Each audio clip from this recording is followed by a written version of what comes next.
Chapter 18. Time, the Imaginary Cosmic Movie.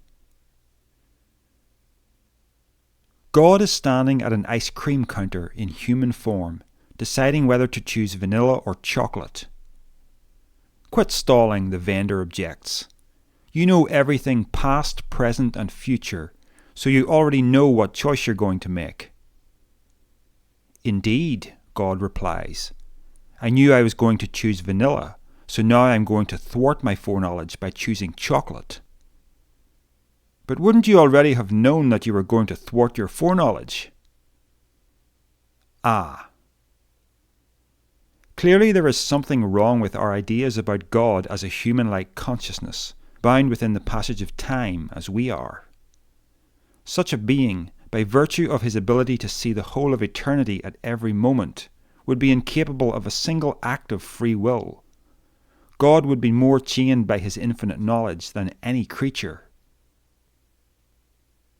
A more philosophically mature idea of God is that he, she, it is an impenetrable mystery that is unbound by time and space.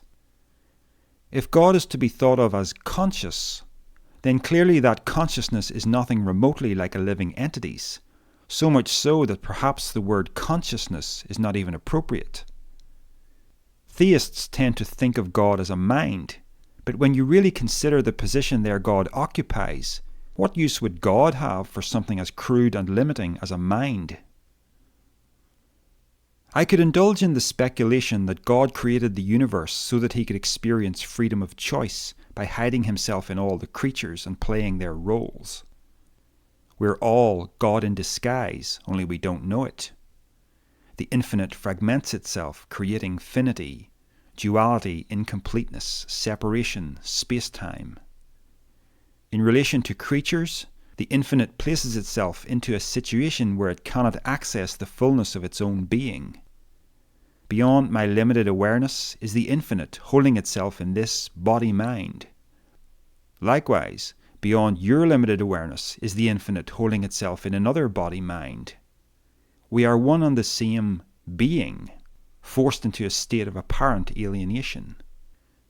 To be a creature is to leave eternity and enter time, to deliberately forget your totality and undergo a period of learning filled with thrills and spills, joys and sorrows. This view makes sense to me, but I also see that it's unnecessarily complicated. There is an unfortunate tendency to view the infinite as a vast collector of experiences, a divine mind that presides over space-time, seeing everything as an eternal present. We view ourselves as departing from this mind at birth and being absorbed back into it at death. I used to think in this fashion until I realized that my thoughts were coming from the lingering influence of monotheism. There was really no need to invent an overseeing entity in any shape or form, and doing so only created an unnecessary duality, little me down here separate from big me upstairs. Pure consciousness, or godlike consciousness, is a meaningless abstraction, because consciousness requires subject and object, observer and observed. Consciousness is a phenomenon that happens within space-time, and any attempt to conceptualize it outside of that context turns it into formlessness. The mythical gods of Mount Olympus could be thought of as conscious because they were really just ideas about a higher order of creature, bearing more resemblance to modern comic book superheroes and supervillains than to a transcendent essence. But once you start conceiving of God as the mystery of mysteries, unbound by time and space, then it becomes impossible to think of him, her, it as a conscious person. But then the revelation hits you. God is indeed a conscious person. You. Limitation is the very means that the infinite uses to experience consciousness. We really don't need to overcomplicate it by inventing higher orders of consciousness that make no sense and serve no purpose. Superfluous ideas should be trimmed mercilessly with Occam's razor. As conscious creatures, we experience limited perception in space and something that we call the passage of time.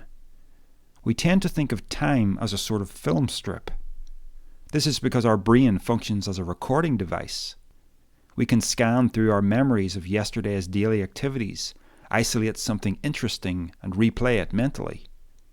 This little film strip is a tiny piece of a much vaster reel that we call our life. We have a feeling that the events of our lives exist somewhere, or somewhen, in a compartment of reality called the past. We see the past as real, just inaccessible as direct experience. Visualize, if you will, a horizontal line subdivided into years. Start at the left-hand side with the year you were born. Put the present somewhere in the middle, and extend the timeline into your future. Mentally pin some images from your past along the line, such as being born, your first day at school, a memorable birthday party, your first kiss, a favorite holiday. You decide. On the present year, place an image of you sitting here right now reading this book. And on future years, pin some images of what you hope to be doing at particular times in your life to come. For our purposes, it's not important whether your chosen events come to pass or not. What matters is that you can visualize, in general terms, your whole life stretched out across time. Now imagine a little marker positioned at the time of your birth. Push the marker gradually to the right along the line. This motion, as you can guess, represents the progression of time. And what does the marker itself symbolize? The present.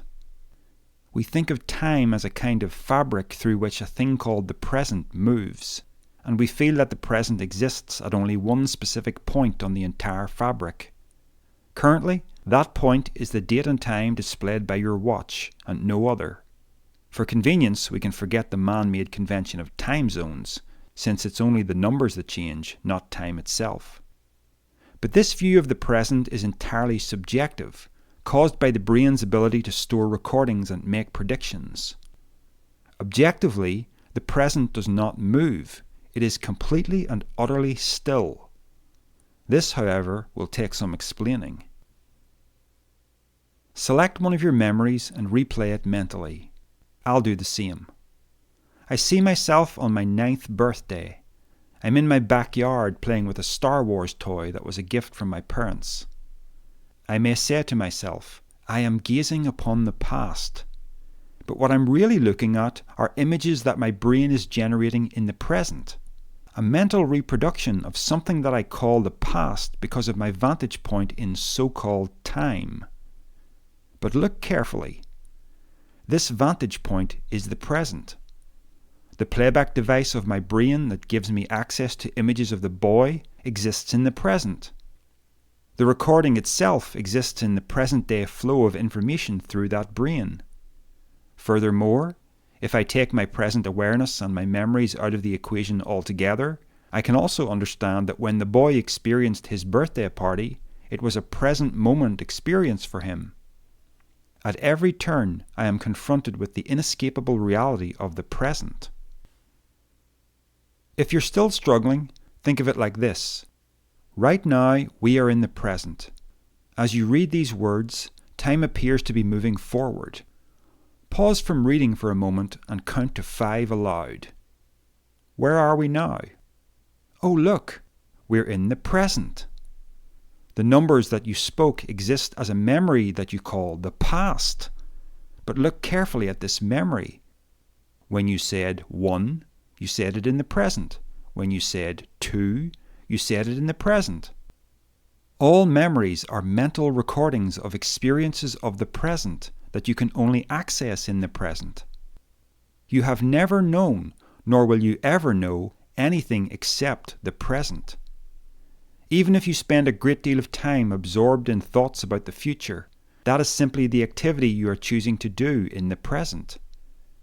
And if any of your future predictions come to pass, they will happen to you as experiences of the present. Thousands of readers are paying attention to these words, each person at a different calendar and clock position from all the others, each one feeling that they are hearing this now, no matter when it is. Ordinarily, as you observe the motion of an analog clock, you get a sense of time as a tangible thing that is moving forward. Now let's alter our sense of time a little, without actually changing anything that's happening. All we have to do is look at the clock in a weird fashion. We need to use an imaginary clock for reasons that will become apparent. Focus on the seconds hand. As it comes back around to 0, mentally restrain it in the vertical position, as if it's nailed to an invisible point in space. But don't stop time. Instead, see the clock itself rotate around the seconds hand. Assuming the clock is hanging on a wall, picture the entire room rotating around the seconds hand. This hand, which represents the present, is always entirely stationary. Instead of viewing the present as a fleeting moment that is always racing forward, you can come to appreciate it as a fixed and immovable moment that you are forever immersed in. This is counterintuitive to the brain's natural appreciation of time as a real structure containing a past and future. But past and future are only conventions that we use when we insist on turning a sequence of events into a story. This is not a dysfunction of the brain. The ability to turn an ever-changing present into a meaningful narrative provides a rich experience of consciousness that is not possible for much smaller organisms. Crucially, when each moment of our personal story happens, it happens as the present. Right now, in the present, I can gaze internally at an image of myself as a teenager kissing my first girlfriend. I can jump to a picture of myself getting baptized in a tank of water as a Christian. I can see my mother taking her last breath. I can visualize myself riding a motorcycle for the first time. It appears as if there are multiple vantage points in time, but the only vantage point I've ever experienced is the present. The present that once was has no tangible existence. As the present undergoes change, its prior shape ceases to be real. The image of that prior shape only continues to exist as activity that the brain is doing in the present.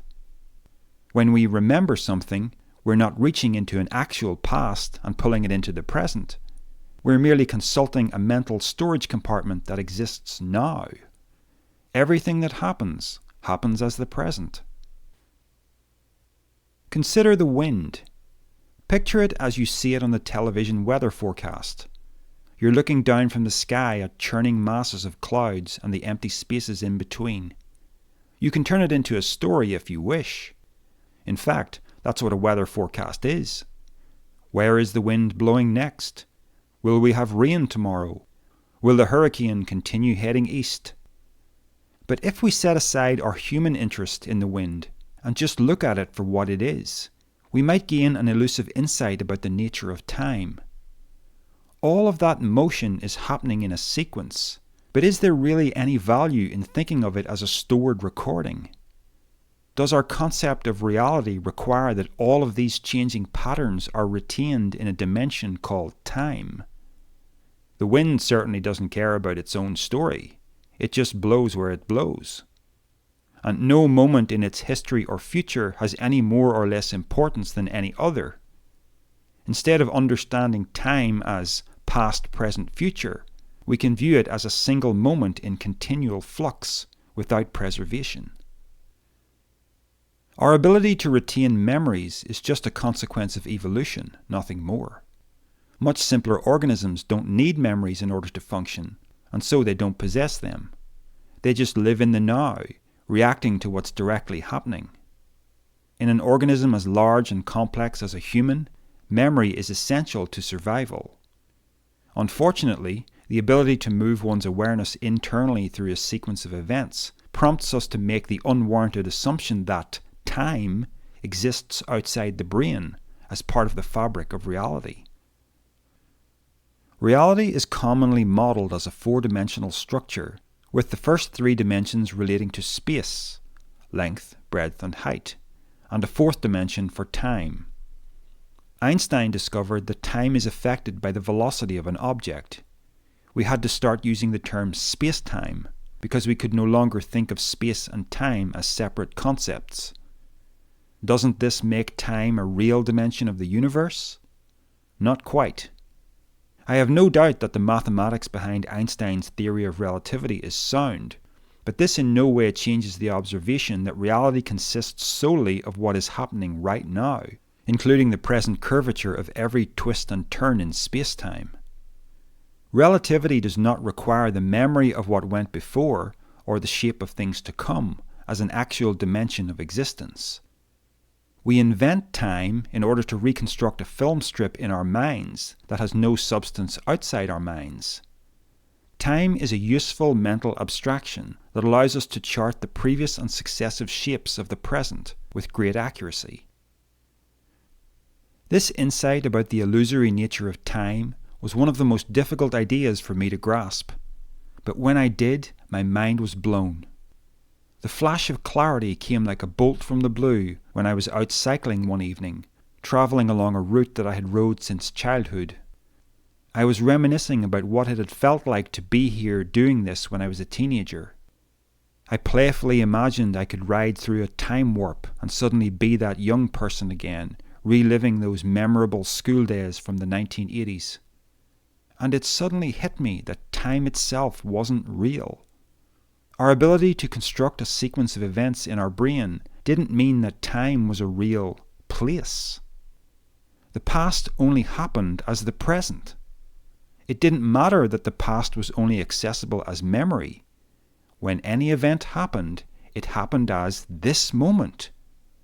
I had seen through the illusion of the marker moving forward through time. I understood that every seemingly separate moment of my life was this moment. And wherever my life was heading, the destination would always be this moment. I had once believed in a God who existed in an eternal present, and I had regarded his perspective as aloof from my present. Now I understood that the eternal present was this very moment and no other, because there was no other. Not only was eternity right here under my nose, it was something I couldn't ever escape from, and something I had always been immersed in without noticing. Grasping the unreality of the past and future made me feel amazingly grounded. I was standing still in the unshakable reality of the present, as so-called time continued to flow. When we believe in time as a real structure containing all the moments of our existence, we feel less here. The present that we're experiencing feels arbitrary, just one moment in a vast collection, each one as real as all the others.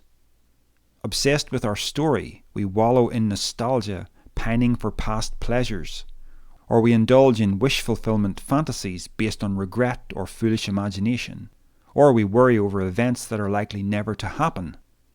All the while, the present moment is staring us in the face, being completely ignored. It's true that you can't truly escape the present. You're in it, even if you choose to live with your head in the past or the future. But ignoring the present is a very low-quality way to experience the present. That moment when I first saw the nature of time clearly was one of the most amazing transitions of my life. My reaction was joyous laughter. Fortunately, I was alone. I wish I could re-experience it just as deeply right now, but that's me talking like a spirituality addict. More importantly, I've integrated this insight rather than forgotten it. In studying mind, space, and time has definitely been the hardest nut to crack, but the most rewarding. When the pieces of the jigsaw spontaneously clicked into place, I suddenly got a new perspective on the question, what happens to my consciousness when I die? Or as Christians would say, where will you spend eternity? I'm not heading for anywhere, heaven or hell. I'm standing still in eternity right now. We tend to think of the future as something that we are moving towards, but we never meet it. We only encounter it as the present. The center of eternity is this moment and every moment, and each moment is the same moment. If I am belaboring the point, that is only because I am keenly aware of how difficult this is to truly comprehend in a meaningful way. When I was a Christian, the focus of my life was on the anticipation of a future beyond death. The present was only meaningful as a temporary training ground. I couldn't get it out of the way fast enough, as I coped with a sinful nature that regularly made existence miserable. I longed for the next life with its promise of perfection. In my atheist phase, the opposite dynamic occurred. The future was a source of frustration and depression because it meant the end of my existence. I clung to the present with futile urgency, unable to stop it racing forward to my inevitable doom. Since I'm still going to die, does my new perspective on time really change anything? It does, dramatically, when you put it together with a deeper appreciation of consciousness. The universe experiences selfhood through multiple points of limited awareness. None of those points is an actual self, just a lens of limitation for the true self, which is the universe. You, the universe, exist in an ever-changing present, peering out of the eyes of every conscious creature. So when a life ceases in the present moment, all other life continues in the present moment, and all life is you. The whole notion of a self as an independent separate entity only appears when we believe in time. You can't invent your identity without including the backstory that forms that identity. Without reference to those memories, there is just consciousness happening now. Have you ever had the experience of being totally absorbed in an activity? Is there any self there? No. There's certainly conscious activity, but this activity has no sense of self as an entity until the moment its attention is diverted from the present moment to where it was before or where it wants to be later. Life is the story of an eternal present, not the story of a past, present, future narrative. In your story, each moment of time is significant for its own sake, not just to take you to the next event. Why do we obsess over extending our personal identities indefinitely in time? If we think our personal story should have an everlasting duration, what about the stories of every cat and dog? What about the stories of every conscious organism on every life-sustaining planet from an infinite regression and succession of universes? That's got to be one hell of a storage compartment. And for what purpose, since the infinite, that's you, has an infinitude of experiences still in waiting? It makes much more sense to accept that we're supposed to hold life lightly. We're supposed to be able to enjoy it and let it go. Nothing is meant to be permanently recorded on the pillars of eternity. The recording of you would eventually become too big to be meaningful. The events that make up the story of my life are meaningful for as long as my brain is able to sustain them as recallable memories. Our individual film strips are continually in flux as we make new memories and forget old ones. It's a huge error to think that life is only meaningful when it is remembered forever. The phenomenon of memory is far more playful than that. What is actually lost at death? One of the lenses of awareness through which you, the universe, are peering ceases to function. The ego that formed around that lens and the reel of memory attached to it disappear. Meanwhile, it's still the present moment, and you're still here, peering out through every other lens. In closing, I should admit that I do think it's possible time exists as a real dimension. If that turns out to be the case, nothing I've said about the primacy of the present moment changes. The only difference is that every moment is equally the definitive present moment. For instance, there is a Darryl Sloan in 1980 who can remember things about the Darryl of 1979 that I cannot. There is a Darryl experiencing the present in 2030, hopefully, who has memories of a Darryl experiencing the present in 2020. And from my perspective here in 2017, I'm experiencing the present too. But those other Darryls view my present experience as the past or the future.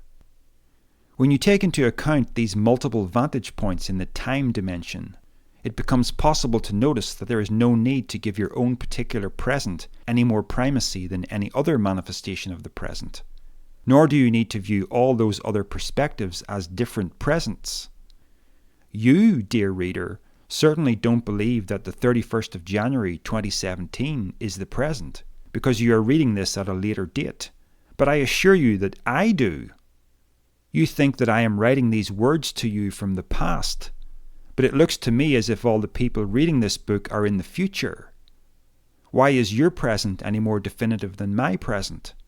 It all depends on your vantage point in time, and they all appear to be as good as each other.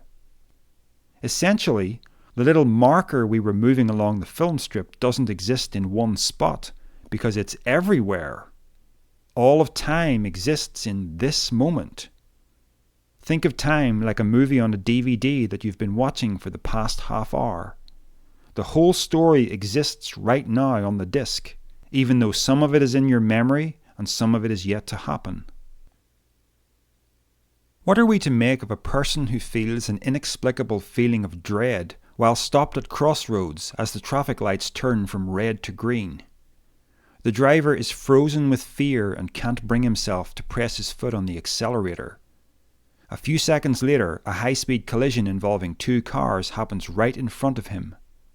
The driver, who remains stationary, says to himself, "That would have been me." I'm not describing a documented case, but there's no shortage of testimonies like this involving precognition or presentiment. If there is truth to any of these claims, the implication is that one's future can affect one's present, which means the future is real even before it happens. Time must exist as a dimension. The field of parapsychology holds the potential for giving us solid data on this dilemma, but for now the jury seems to be out. So time might exist as a real dimension of the universe, or as a purely mental abstraction. Using my earlier analogy, the dilemma is basically, the DVD may exist or it may not. It's very hard to say for sure, because reality functions just fine either way. This chapter went through a couple of rewrites over the years because I couldn't make my mind up. I have a personal preference for the view that the DVD doesn't exist. Believing in the DVD gives the ego a place to preserve its identity indefinitely, while making here and now feel like an arbitrary point in the story. Direct experience feels like playback, because whatever is happening has, from another point of view, already happened. On the flip side, not believing in the DVD helps loosen my attachment to my personal story, because the so-called past has no actual existence and the future is truly unwritten. This also makes me feel deeply grounded in direct experience as the only reality. Of course, reality doesn't bow to our personal preferences. Using Occam's razor, the non-existence of time is the more elegant of the two viewpoints, and there is currently no convincing data that contradicts it. But even if time does turn out to be real, that doesn't negate the key insight I wanted to get across. The only moment that is real is the present moment. Past, present, and future are really present, present, and present. Most people live with a conditioned sense of awareness that 1. Everyone is separate from everyone. 2. Everything is separate from everything. And 3. Every moment is separate from the rest. You might say we have a wrong view of mind, space, and time. When these three areas are understood at a deep level, they become puzzle pieces that fit snugly together and allow us to see a profound truth that will have a deep influence on our lives. I am you, you are me, we are everything, and everything is one forever.